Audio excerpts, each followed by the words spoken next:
In To Kill a Mockingbird, Tom Robinson, a black man in the Jim Crow South, is found guilty of the rape of a white woman, despite the preponderance of evidence suggesting his innocence. To the modern reader, it's hard to believe that it doesn't exaggerate the situation.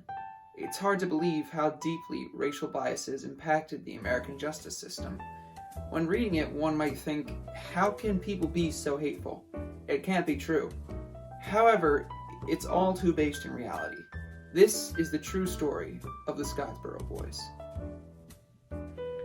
In 1931, 9 black teenagers boarded a train. While on board, they had a conflict with a group of white boys, which led to their arrest. Victoria Price and Ruby Bates, fellow passengers on the train, were asked whether the black teenagers had bothered them. Price, who already had a criminal record, concocted a story for the police, wherein the boys raped and threatened to kidnap the girls. Days later, the boys were sentenced to death. The doctor who examined the alleged rape victims said there was no evidence of rape. He did not testify. Later, Ruby Bates recanted her accusation and said that the rape never happened. Later evidence surfaced that a lot of the Scottsboro Boys weren't even in the same car as the women. However, in the retrial of this case, they were convicted once again. Amidst an absurd series of appeals and new trials, they remained under the horrendous conditions of the Alabama State Prison. Although there was no evidence to suggest this crime had been committed, they lived years of their lives in confinement. This simply would not have happened had they been white. Quote, they symbolized the yawning gulf between what sociologist Gunnar Myrdal would later call the American creed of equal citizenship, including equal treatment before the law, and the all-too-typical reality of kangaroo courts, all-white juries, and lynch mobs. William Bush. The tragic story of the Scottsboro Boys is the clearest example of this disgusting reality and inequality sown deeply within the Southern courts. They clearly ignored all standards of law and reason, reaching their decision based on racial bias rather than evidence. Outside of the racist echo chamber of the American South, this case infuriated many people. Protests even made it overseas.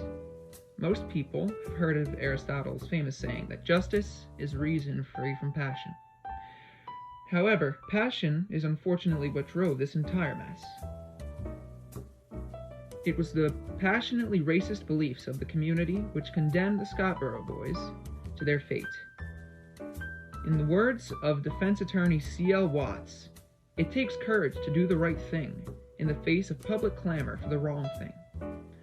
But when justice is not administered fairly, there is no protection for anyone, man or woman, black or white. Haynes. There was clearly a public clamor which led to this injustice. If public opinion is considered above factual evidence, the fact is that no one is safe. 4 of the boys were released in 1937.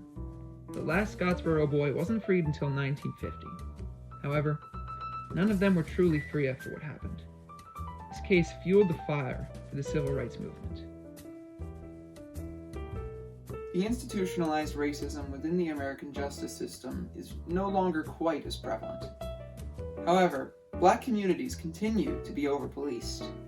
Victimless crimes such as marijuana possession land people in jail for life.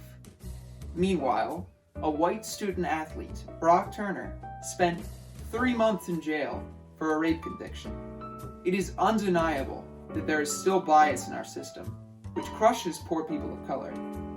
While we have made incredible strides, we will continue to live in corruption until people, no matter who they are, receive the same charges for the same crime.